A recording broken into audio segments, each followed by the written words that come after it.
உலகெங்கும் வாழும் ராஜ் தொலைக்காட்சி அன்பர்களே, என் நெஞ்சம் நிறைந்த நேயர்களே, உங்கள் அத்துணை பேருக்கும் உங்கள் ஆத்மார்த்த ஜோதிடர் நங்கநல்லூர் டாக்டர் பஞ்சநாதனின் இனிய காலை வணக்கங்கள். எல்லாரும் நல்லா இருக்கீங்களா?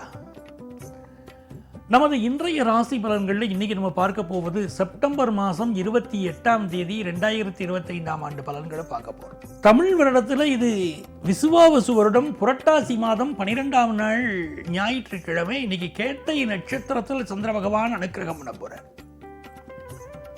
நவராத்திரி நடந்துட்டு இருக்கு.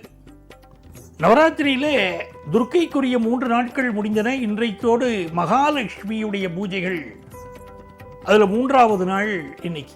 நாளைக்கிலேருந்து சரஸ்வதியுடைய பூஜைகள் நடக்கும். துர்காலட்சுமி சரஸ்வதின்னு பார்க்கும்போது இன்னைக்கு மகாலட்சுமியுடைய பூஜைகள் நடத்த வேண்டிய அற்புதமான நாள், நவராத்திரி நேரம். மேஷராசி அன்பர்களே, இந்த நாள் ஒரு அற்புதமான நாள். இந்த நாளில் சந்திர பகவான் உங்க ராசிக்கு 8ஆம் இடத்தில் இருக்காருன்னு பயப்பட வேண்டாம். சந்திர பகவான் 8ஆம் இடத்தில் இருந்தாலும் குரு பகவானுடைய அனுக்கிரகம் 9ஆம் இடத்தில் பதிவது ஒரு நன்மையை தரும். சந்திர பகவான் 8ஆம் இடத்தில் இருந்தாலும் அவருக்கு இடம் கொடுத்த ராசிநாதன் 7ஆம் இடத்தில் இருக்கார். இன்னைக்கு பயணங்களை அவாய்ட் பண்ணணும், உடல் நலத்தில் அக்கறை எடுத்துக்கணும். ஆனால் பெரும் புகழ் சேரும். திருமணத்திற்கு நல்ல வரன் பற்றிய செய்தி வரும். புதிய வீடுமனை வாங்கக்கூடிய யோகம் வரும். நவராத்திரியிலே 6வது நாளாக இருக்கக்கூடிய இந்த நாளில் மகாலட்சுமி வழிபாடு செய்கிறோம். நமஸ்தேஸ்து மகாமாயே ஸ்ரீபீடே சுரபூஜிதே சங்கச்சக்கரகதாகஸ்தே மகாலட்சுமி நமோஸ்துதே என்று வழிபாடு செய்தால் செல்வ செழிப்பு பெருகும். ரிஷபராசி என்பர்களே, ராசிநாதன் சுக்கிர பகவானுடைய அனுக்கிரகம் சுகஸ்தானத்தில் இருக்கு. ஒரு வீட்டை ரொம்ப அழகா அலங்காரம் பண்ணி வச்சுக்கிடுவீங்க. அந்த வீட்டில் நறுமண பொருள்களுடைய வாசம் இன்னைக்கு இருக்கணும். மகாலட்சுமியுடைய அனுக்கிரகம் கிடைக்கும். ஒருத்தருடைய ஜாதகத்தில் சூரியன் கெட்டு போயிருந்தா அவர் சூரியனுக்கு அர்க்கியம் விடணும். சந்திரன் கெட்டு போயிருந்தாருன்னா வீட்டை ரொம்ப அழகா வச்சுக்கணும். செவ்வாய் கெட்டு போயிட்டாருன்னா தரையில் அமர்ந்து செவ்வாயுடைய மந்திரங்களை சொல்லணும். புதனை பலப்படுத்தணும் சொன்னா பார்க்கும் கண்ணாடியில் அடிக்கடி முகம் பார்க்கணும். குருவை வசீகரிக்கணும் அப்படின்னு சொன்னா அந்த வீட்டில் வாசனை திரவியங்கள், வீடு இனிய வார்த்தைகள் பேசணும். இப்படி ஒவ்வொரு கிரகத்துக்கும் ஒவ்வொரு அமைப்பு இருக்கு. இன்னைக்கு ரிஷபராசிக்காரர்கள் வீட்டில் நறுமண புகை இருக்கணும். நன்மைகள் நிறைய நடக்கும். வாகனங்களை சுத்தமாக வச்சுக்கணும். செய்தொழில் இன்னைக்கு நல்ல விருத்தி அடையும். உடன் பிறந்தவர்களோடு பகை வரும். மிதுன ராசி என்பவர்கள், மிதுன ராசிக்காரர்களுக்கு 6ஆம் இடத்துல சந்திர பகவான் போயிட்டு இருக்கார். சாப்பிடுற உணவு சரியான உணவா இருக்கணும். சில பேர் சாப்பாட்டுல ஒவ்வாத உணவு சாப்பிடுவாங்க. சார், நான் அந்த இடத்துல சாப்பிட போனேன் சார், அஜினோமோட்டோவை நிறைய கலந்துட்டாங்க சார், எனக்கு ஒத்துக்காம போச்சு சார்ங்கிற ஒரு நண்பர் சிலருக்கு சில உணவுப் பொருட்கள் ஒத்துக்கிறது இல்லை. மிதுன ராசிக்காரர்கள் இன்னைக்கு வெளியிடத்தில் சாப்பிடும்போது கவனமா இருக்கணும். இந்த நாள் சுக்கிர பகவான் அனுகூலமா இருக்கிறதால் மனைவி வகையில் அனுகூலம் உண்டு, வாகன வகையில் அனுகூலம் உண்டு. சூரிய பகவானும் புதன் பகவானும் 4ஆம் இடத்தில் இருக்கிறது சொந்த வீடு மனை வாகனம் வாங்குற யோகத்தை கொடுக்கும். ஜென்மத்தில் குரு இருக்காரு, அப்பப்போ கொஞ்சம் ஹெல்த் ப்ராப்ளம் இருக்குதான் செய்யும், உடம்பை பார்த்துக்கணும். கடகராசி அன்பர்களே, கடகராசிக்காரர்களுக்கு ராசிநாதன் சந்திர பகவான் 5ஆம் இடத்தில் அமர்ந்திருக்கார். கொஞ்சம் நீச்சமாகத்தான் இருக்கார். அப்போ மனதில் ஏதோ சில குழப்பங்கள் நமக்கு இருந்துருக்கா. இந்த நாளில் என்ன பண்ணணும் அப்படின்னு கேட்டீங்கன்னா, உங்க வீட்டை சுத்தமாக வைத்துக் கொண்டாலே சந்திர பகவான் நன்மைகளை செய்வார். யாரெல்லாம் தாயை மரியாதையுடன் நடத்துகிறார்களோ, அன்பாக நடத்துகிறார்களோ, அவர்களுக்கெல்லாம் சந்திரன் நன்மையை செய்வார். இன்னைக்கு 2ஆம் இடத்துல சுக்கிரனும் கேதுவும் இணைஞ்சிருக்காங்க. ஆகவே திருமணம் சம்பந்தப்பட்ட முயற்சிகள் நீங்கள் செய்யலாம். விநாயகரை வழிபட்டு விட்டு திருமண முயற்சி செய்தால் வெற்றி அடையும். 3ஆம் இடத்தில் இருக்கக்கூடிய புதன் பகவான் பிசினஸ் சம்பந்தப்பட்ட டீலிங்ஸ், பேச்சுவார்த்தை, அற்புதமா இன்னைக்கு பேச்சுவார்த்தைகள் நடத்துவீங்க, எல்லாம் நல்லா இருக்கும். அதே நேரத்தில் கண்கள் சம்பந்தமான பாதிப்பும் சிலருக்கு இன்னைக்கு இருக்கும். சிம்மராசி என்பர்களே, மிக மிக நன்மைகளை தரக்கூடிய அற்புதமான நாள். ராசிநாதன் சூரிய பகவான் 2ஆம் இடத்திலே 2ஆம் இடத்தோடு சேர்ந்திருக்கிறார். யோகம்.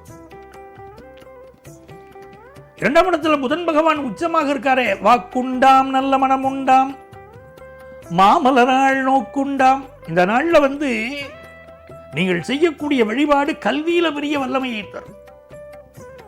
உங்களுக்கு பெயரும் புகழும் கிடைக்கும். அரசியலில் பெரும் புகழ் கிடைக்கும். வியாபாரத்தில் பெரும் புகழ் கிடைக்கும். சிம்மராசிக்காரர்களுக்கு அற்புதமான நாள்.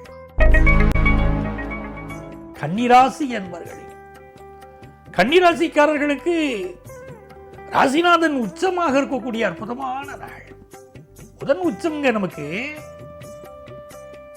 இந்த நாளில் நீங்க எடுக்கக்கூடிய கல்வி முயற்சிகள் எல்லாம் வெற்றி பெறும். மாணவர்கள் இந்த மாதிரி நாட்களை தான் பயன்படுத்தணும். புஸ்தகத்தை உட்கார்ந்து படிக்கணும். புத்தகம் கையிலே புத்தியோ பாட்டிலே அப்படி இருக்கக்கூடாது. படிப்புல கான்சென்ட்ரேட் பண்ணணும். எவ்வளவு பெரிய கலைகள் வேணா நீங்க கத்துக்கிடலாம். எந்த கலைகளில் வேணாலும் பெரிய ஆளா நீங்க இருக்கலாம். ஆனால் படிப்புன்னு ஒன்று அடிப்படையில் இருக்கணும். அந்த படிப்பு மட்டும் இருந்திருந்தா வாழ்க்கையில் 3 வேளை உணவுக்கு கவலைப்பட வேண்டாம். அடிப்படை இது வேணும். இன்னைக்கு புதன் பகவான் நல்லா இருக்கார். வியாபாரம் சூப்பரா இருக்கும். நல்ல முன்னேற்றங்கள் உங்க வாழ்க்கையில் ஏற்பட போற அற்புதமான நாள். துலாம் ராசி என்பவர்களே, துலாம் ராசிக்காரர்களுக்கு சுக்கிர பகவான் மிகுந்த அனுகூலம் செய்யக்கூடிய காலம். நல்ல வருமானம் வரும். குடும்பத்தில் சந்தோஷம் பெருகும். இன்னைக்கு குருவுடைய அனுக்கிரகத்தினால டீச்சர்ஸுடைய சப்போர்ட் நல்லா இருக்கும். படிக்கிற இடங்கள்ல பண பரிவர்த்தனைகள் திருப்தியா இருக்கும். விருச்சிக ராசி என்பவர்களே, எழுத்தாளர்கள் பேச்சாளர்கள் நல்ல பெயரும் புகழும் பெறுவீங்க. சிலருக்கு மனசுல இன்னைக்கு ரொம்ப ஒரு அடமன்சி இருக்கும். புதன் பகவான் என்ன பண்றார்? லாபத்தில் இருக்கார். கல்வியிலே நீங்கள் சிறந்து விளங்கக்கூடிய நேரம். ஆசிரியர் துறை, நீதித்துறை இதை சேர்ந்தவர்கள்